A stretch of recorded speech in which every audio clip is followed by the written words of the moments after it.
नमस्कार. आज आपण एका पारंपरिक भारतीय पोशाखाबद्दल बोलणार आहोत, जो आता फक्त संस्कृतीचा भाग राहिलेला नाही, तर एक जबरदस्त व्यावसायिक संधी बनत चालला आहे. ही गोष्ट आहे नऊवारी साडीची, एका कलेची जी अनेकांसाठी आर्थिक स्वातंत्र्याचा एक नवा मार्ग उघडत आहे. चला तर मग बघूया हा प्रवास कसा घडतोय.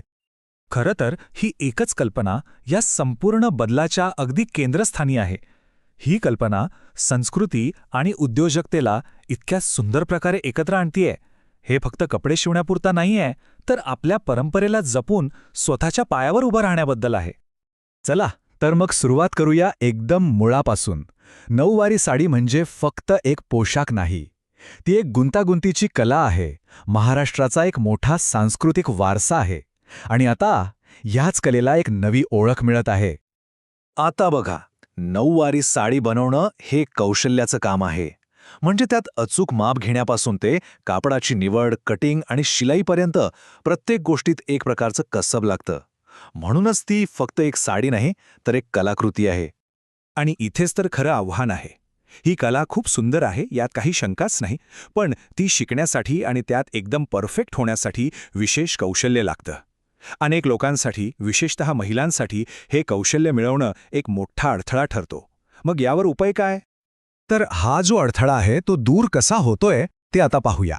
ही जी गुंतागुंतीची कला आहे ती किती सोप्या पद्धतीने सगळ्यांसाठी उपलब्ध करून दिली जात आहे हे बघणं खूप इंटरेस्टिंग आहे. आणि या प्रक्रियेची सगळ्यात भारी गोष्ट काय आहे माहितीये? ती सर्वांसाठी खुली आहे. म्हणजे शिकण्यासाठी कोणतीही वयाची किंवा शिक्षणाची अट नाही. यामुळे कोणीही, अगदी कोणीही ही कला शिकू शकतं. आणि हे शिकणारे लोकही अगदी वेगवेगळे आहेत. घरातून छोटा व्यवसाय सुरू करू पाहणाऱ्या गृहिणी आहेत, आपल्या कामात आणखी कौशल्य मिळवू पाहणारे टेलर्स आहेत, फॅशन डिझायनिंगचे विद्यार्थी आहेत, आणि असेही लोक आहेत ज्यांना याबद्दल काहीच माहिती नाही. हे सर्वजण आर्थिक स्वातंत्र्याच्या दिशेने पहिलं पाऊल टाकत आहेत. तर मग हे शिकवलं कसं जातं? तर ही जी किचकट वाटणारी कला आहे ना, तिला अगदी सोप्या 5 पायऱ्यांमध्ये विभागलं आहे. माप घेण्यापासून ते फायनल प्रोफेशनल फिनिशिंगपर्यंत प्रत्येक पायरी इतकी स्पष्टपणे शिकवली जाते की नऊवारी शिवण्याची भीतीच निघून जाते आणि आत्मविश्वास वाढतो. आणि थांबा, हे इथेच संपत नाही. हे फक्त एका प्रकारच्या साडीपुरतं मर्यादित नाही. शाही मस्तानी, राजलक्ष्मी, ब्राह्मणी अशा तब्बल 7 वेगवेगळ्या प्रकारच्या नऊवारी साड्या शिकवल्या जातात. यातून आपल्या महाराष्ट्राच्या संस्कृतीची समृद्धी आणि या कलेची खोली लक्षात येते. पण फक्त कला शिकणं पुरेसं आहे का? नाही. खरी मजा तर तेव्हा आहे जेव्हा ही कला कमाईचं साधन बनते. कारण जेव्हा कौशल्याला व्यवसायाची जोड मिळते तेव्हाच खरंच सक्षमीकरण होतं. बरोबर. हाच तो सगळ्यात महत्त्वाचा प्रश्न आहे की फक्त शिवणकाम येऊन भागत नाही, तर त्या कौशल्याला एका उत्पन्नाच्या साधनात कसं बदलायचं याचं उत्तर पुढच्या टप्प्यात दडलेलं आहे. याचं उत्तर मिळतं ते या बिझनेस टूलकिटमध्ये. म्हणजे घरातून व्यवसाय कसा सुरू करायचा, व्हॉट्सॲप आणि इंस्टाग्राम वापरून ग्राहक कसे मिळवायचे आणि आपल्या कामाची योग्य किंमत कशी ठरवायची, या सगळ्या व्यावहारिक गोष्टी शिकवल्या जातात. आणि हे काही फक्त थेअरी नाहीये. हा एक प्रॅक्टिकल रोडमॅप आहे, जो विशेषतः भारतीय महिलांना डोळ्यासमोर ठेवून बनवला गेला आहे, जेणेकरून त्या आपल्या कौशल्यातून उत्पन्न मिळवून स्वतःच्या पायावर उभ्या राहू शकतील.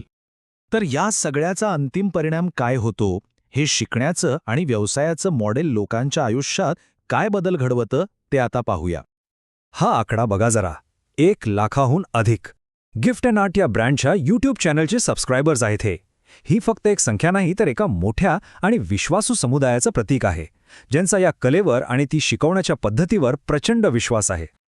आणि कोर्स पूर्ण झाल्यावर जे सर्टिफिकेट मिळतं ना, त्याचीही एक वेगळीच किंमत आहे. त्यामुळे ग्राहकांचा विश्वास वाढतो, व्यवसायाची पत वाढते आणि सगळ्यात महत्त्वाचं म्हणजे स्वतःचा आत्मविश्वास खूप वाढतो. आणि हेच या संपूर्ण प्रवासाचं सार आहे. हा कोर्स पूर्ण करणारी व्यक्ती आत्मविश्वासाने कोणतीही नऊवारी शिवू शकते, घरबसल्या स्वतःचा व्यवसाय सुरू करू शकते आणि आर्थिकदृष्ट्या स्वतंत्र होऊ शकते. यालाच तर म्हणतात खरं सक्षमीकरण. आणि शेवटी नऊवारी साडीचं हे उदाहरण आपल्याला एका खूप मोठ्या प्रश्नासमोर आणून उभं करतं. आपल्या इतर अशा किती परंपरा आहेत ज्यांच्यामध्ये आर्थिक सक्षमीकरणाची अशीच ताकद दडलेली आहे, जी आपण अजून ओळखलेली नाही? विचार करण्यासारखी गोष्ट आहे, नाही का?